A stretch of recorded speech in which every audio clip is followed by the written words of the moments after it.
Hello.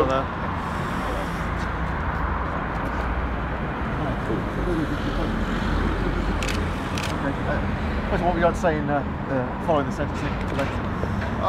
Well, it gets murkier and murkier. We're in the very strange situation where in the short period of time before our conviction and sentencing, very serious questions have been raised about the safety of our conviction, and it looks like a miscarriage of justice might have occurred. There was a bit of a bombshell in court today. The judge revealed that he didn't know that Mark Kennedy was an undercover officer when we were tried. That means that crucial information and the existence of that explosive tape that could clear us was not revealed to the judge, even privately, during the trial. But more importantly, it wasn't revealed to our counsel and it wasn't revealed to the jury. And so we have a situation really where the Mark Kennedy saga just got even murkier. Will you now appeal? Well, the ball is now in the court of the Crown Prosecution Service. We have asked them for access to this explosive tape that could clear us. They haven't come back to us yet. When they do, all options are on the table, including the very serious consideration of an appeal. Can I come this into direction? I mean, since the trial, we've had all these revelations about Mark Kennedy. Now you know about those revelations. How has that affected things, do you think? How do you think it's affected things? Yeah, in terms of the whole case and the whole background to this. Well, I think the existence of Mark Kennedy certainly throws into doubt the safety of our convictions.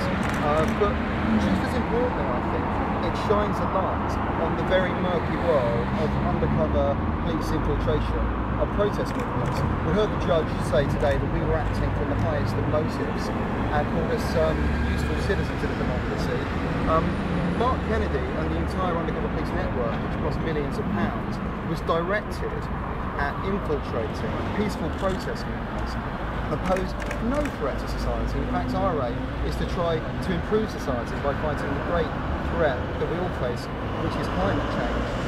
We think that there should be an independent judge-led inquiry now into the policing of protest movements, into this trial, into why that tape was suppressed.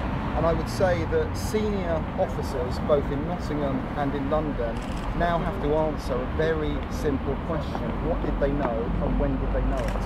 How serious is it?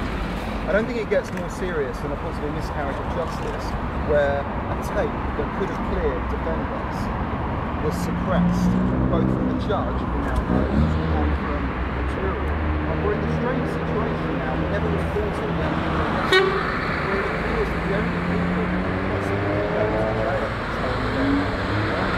police officers conspiring to possibly suppress evidence, and I don't think it gets more serious in the criminal justice system.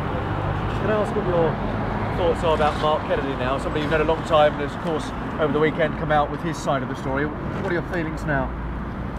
Well, I'm not sure we should necessarily believe everything that Mark says, but he has some very interesting things to say and some very serious allegations against the police.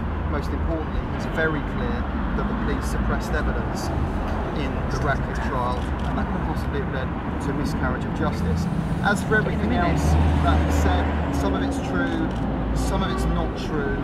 I think it would be churlish of us at the moment to necessarily wish him ill. I think we're focusing instead on trying to clear up this mess that the police have left in the criminal justice system. But more importantly, perhaps in the long term, we need to sort out the way that police actually look and regard protest movements in this country, the extent to which they use extremely nefarious means to go undercover. Everybody's seen the lurid allegations, and I think most people will be very concerned about what's happening in this country at the moment, and that's why we need an independent judge-led inquiry to get to the bottom of political policing and specifically what's happened here in Nottingham regarding the two Ratcliffe trials. Okay, thanks a lot, guys. Thank you, thanks so much. Can we just get a few good shots of guys? Sorry, sir. I just... No, it's the... Just oh, yes, the media. Do you have anything to say? I wasn't holding it, she asked me to. No, I did. I was meant to speak for me. I mean, it's just the same, really. Exactly the same way. Yeah, I just feel like we've done everything we can to be open and honest in this process. And I just like the same people in authority, and I just like our questions answered. I also, losing my voice now, I think that the police have been discredited, but I think our movement on climate change will only go stronger, and we're just going to learn from this and we're going to move on. And I think that we should also look at the wider questions about political policing in this country, and not just get obsessed with the sort of lurid details, because there's clearly something going on at a higher level, and that really needs to be investigated with a proper inquiry, as Ren said. Guys, can we do a picture? It's all right. Just like Which Mark? Oh, Mike. Yeah. Mike, sorry. Mark. I don't have a lawyer, Mike Short. Is Mark? Didn't we tell you he was here? Mike Short. This is your life. He's here to see you. Is Mike going to give a statement today? Is he just gone quiet on everything? Would Mike like Mike will come out.